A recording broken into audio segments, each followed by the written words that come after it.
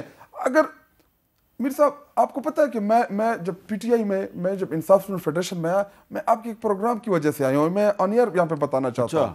آپ کے پروگرام میں عمران خان صاحب بیٹھے تھے, مجھے یاد ہے, تو اس ٹائم وار اگینسٹ ٹیرر جو تھی خیبر پختونخوا میں, اس ٹائم وہاں پہ بم دھماکے, وہاں پہ جو سچویشن تھی وہ بہت ہی مشکل اور گمبھیر تھی.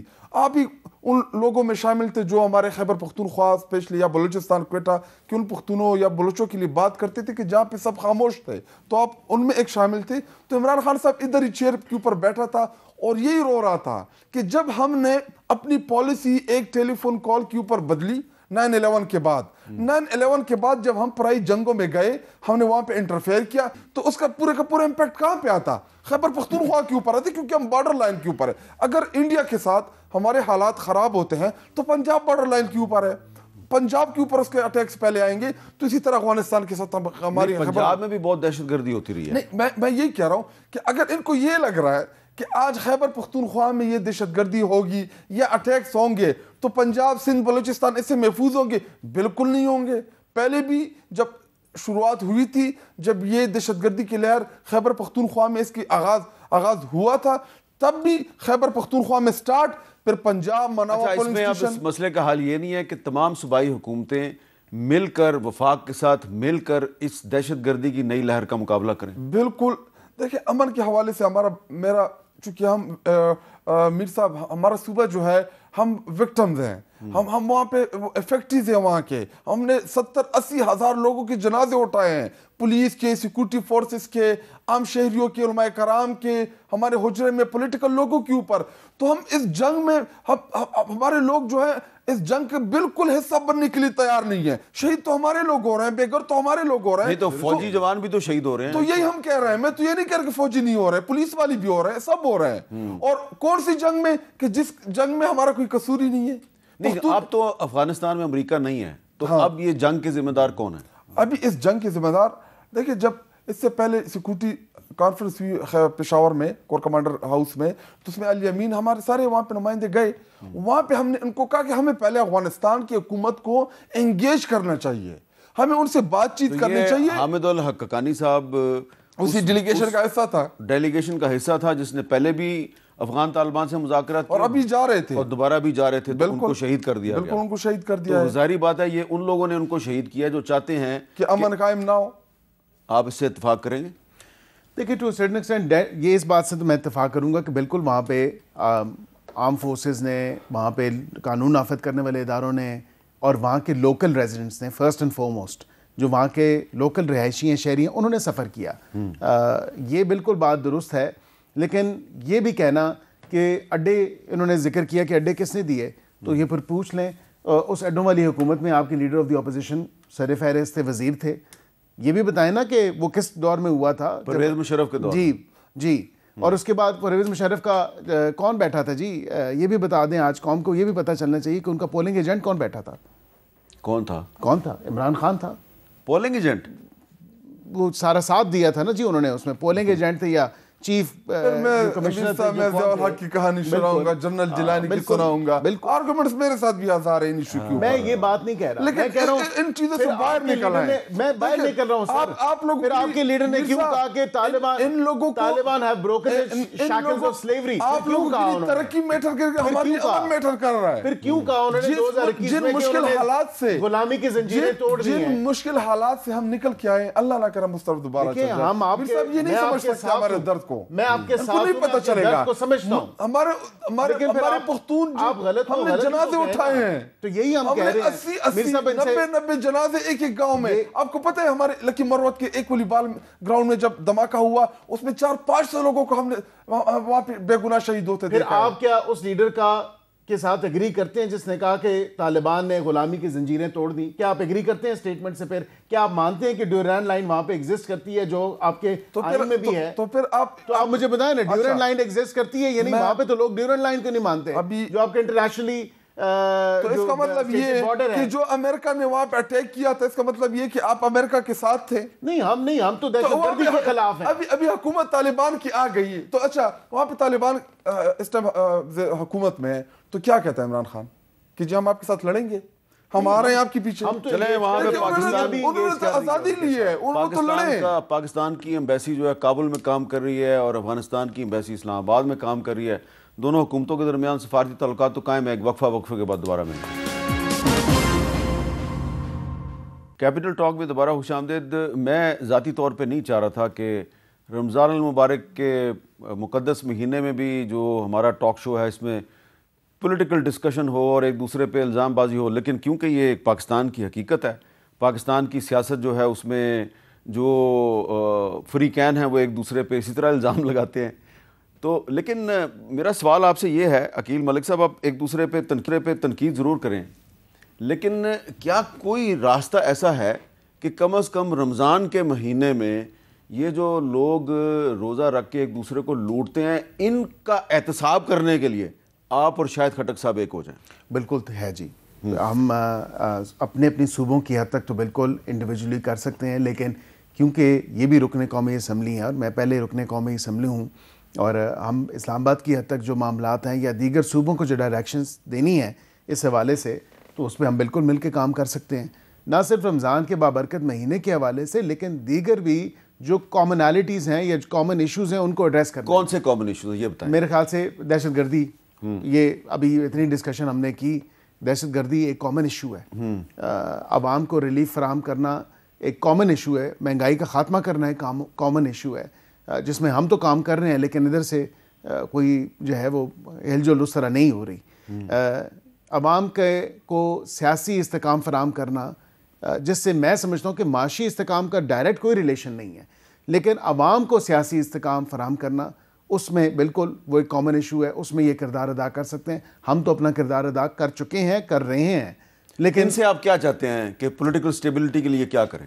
دیکھیں، پولیٹیکل سٹیبلٹی کے لیے یہ روز اسلام آباد آنا، روز دھاوا، روز ڈی چوک، روز چلاؤ، روز گھراؤ، روز پڑھاؤ، سیاسی احتجاج کریں، ان کا حق ہے. اگر یہ کسی اسلام آباد کے ہوٹل میں ایک ہال بک کرا کے وہاں پہ بھی میٹنگ کرنا چاہتے ہیں، وہاں کی انتظامیہ اگر ان کو نہیں دیتی اجازت، انتظامیہ اجازت نہیں دیتی، یہ انتظامیہ نے دروازے بند کیے نا جی. میں سمجھتا ہوں بڑا لون آرڈر پروپورشن کر دیا تھا، مطلب یہ اس کی ضرورت نہیں تھی. مشکل کر رہے ہیں، آسان کر دیا، ضرورت نہیں تھی. میں سمجھتا ہوں کہ حملہ وارث بیچارے لائے گئے، عطاط عارر صاحب نے کہا بٹھائے گئے لوگ، میں نے ان کو خود کہا کہ مجھے بتائیں کہاں پہ ہم آپ کو جگہ دیں. آپ بھی اس میٹنگ میں موجود تھے ابھی کل پرسوں جہاں یہ ایشو ڈسکس ہوا تھا، مجھے پتہ ہے وہاں پہ کیا ڈسکشن ہوئی تھی. میں آپ اس کی اندر کی بات نہیں بتاتا، لیکن یہ کہتے ہیں کہ اگر آپ ہمیں عمران خان سے ملاقات کرنے کی اجازت دے دیں تو بہت سے مسئلے مسائل حل ہو سکتے ہیں، بہت سی ٹینشن ختم ہو سکتی ہیں. ملاقاتیں تو ہو رہی ہیں نا، ملاقاتوں سے تو کوئی. شاہد خٹک صاحب آپ بتائیں جی، آپ کو خان صاحب نے ملاقات کے لیے بلایا؟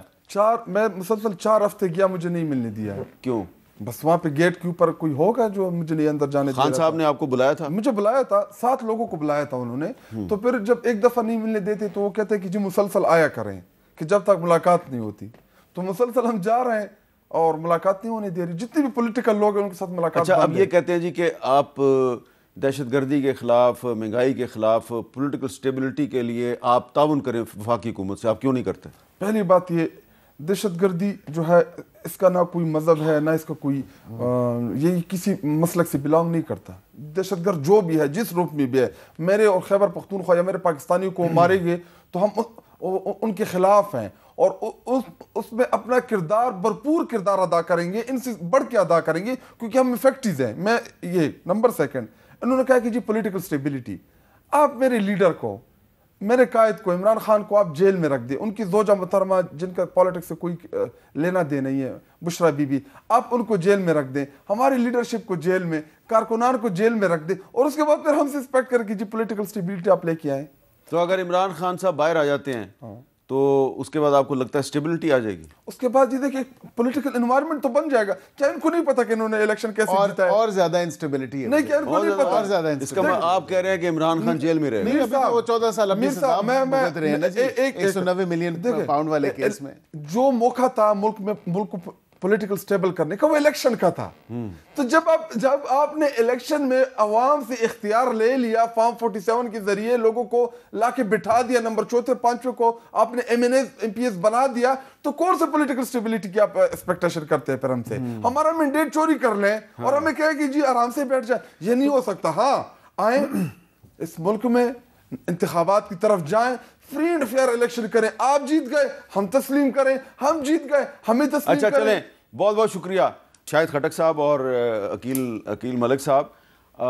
معاملہ سیاست کی طرف لے گئے، لیکن میں نے گفتگو کا آغاز کیا تھا ذخیرہ اندوزی اور منافع خوری کے خلاف، اور ہمیں یہ امید ہے کہ پنجاب، سندھ، خیبر پختونخوا، بلوچستان، آزاد کشمیر اور گلگت بلتستان کی حکومتیں جو ہیں اس رمضان المبارک میں عوام کو منافع خوروں اور ذخیرہ اندوزوں سے بچانے کی کوشش کریں گی. وہ لوگ جو روزہ رکھ کے ان عوام کو لوٹ رہے ہیں، ان عوام کو اس لوٹ مار سے بچانے کے لیے یہ جو ریاستی ادارے ہیں اور یہ جو حکومتیں ہیں، کم از کم ان کو آپس میں تعاون کرنا چاہیے. لڑیں ضرور، آپس میں سیاسی اختلاف بھی کریں، لیکن روزہ داروں کو تو ریسکیو کریں نا، ان کو تو بچائیں نا منافع خوروں اور ذخیرہ اندوزوں سے. اجازت دیجیے، اللہ حافظ.